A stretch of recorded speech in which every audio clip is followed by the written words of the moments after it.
chôm cá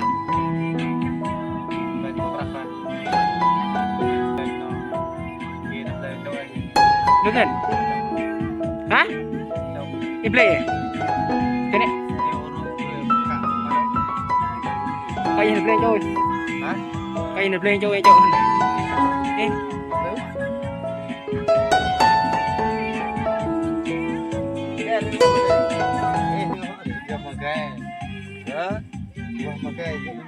còn đi như bọc này đi như hội làm gì đi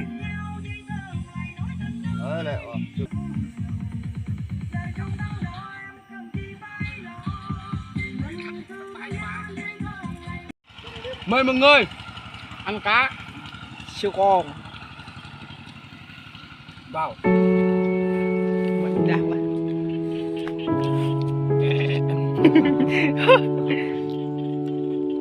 đi vok về liền nó bọc này đi vok này này nó bọc lên như bọc này hả từ lúa nó sát ra bọc á đây ba thôi chứ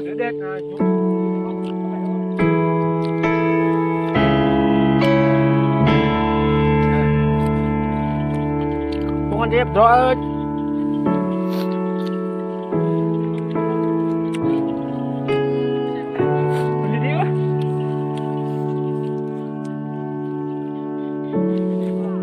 có ba được này đấy khi đi dê lên đi chéo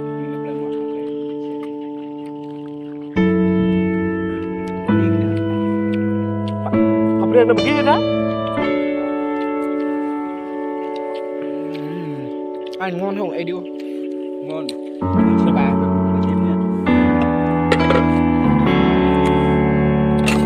bay không phải bông bay siêu to siêu nhân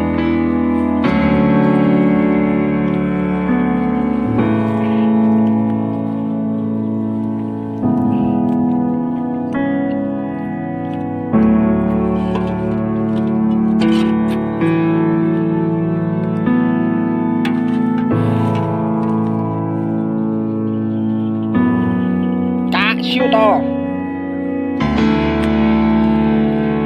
nhỏ như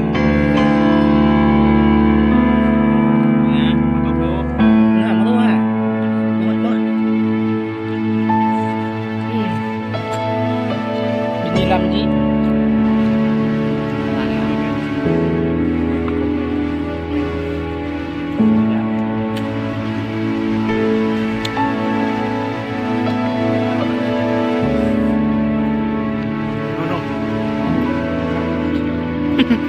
ăn ba chúng ta ăn đến ăn kiểu ăn đủ bài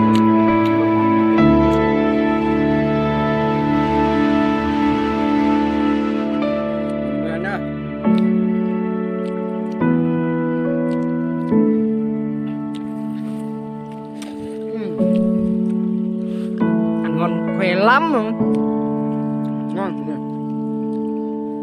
wow.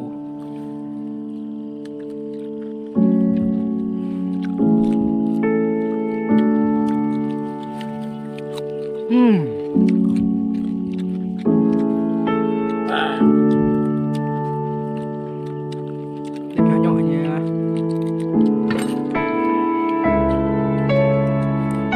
Giờ về lại đừng quay.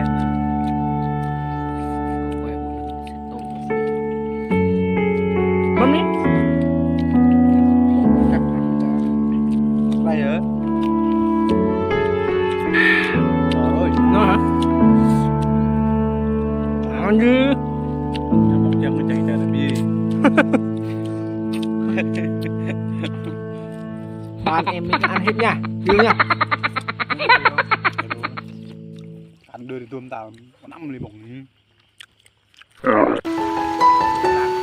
Hả? Phải ăn đi. Đây bung rồi.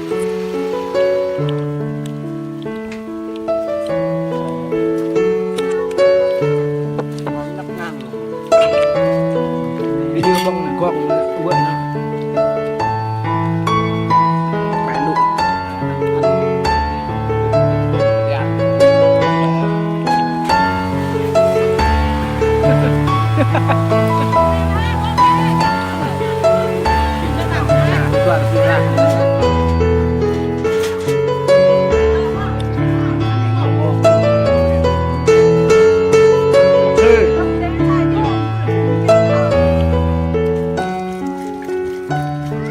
rồi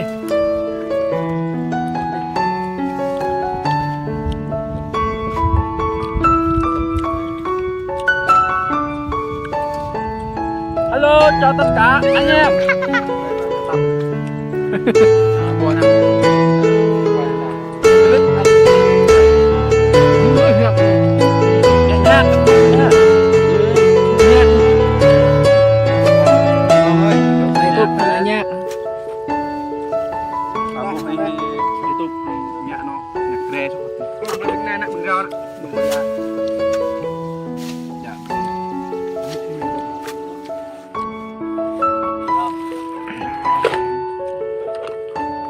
Gerak banget ini nah.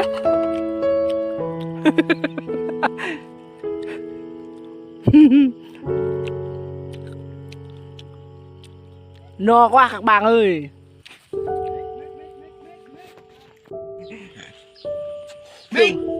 Thương vợ lắm. Cái gì đây mic hả? Ôi.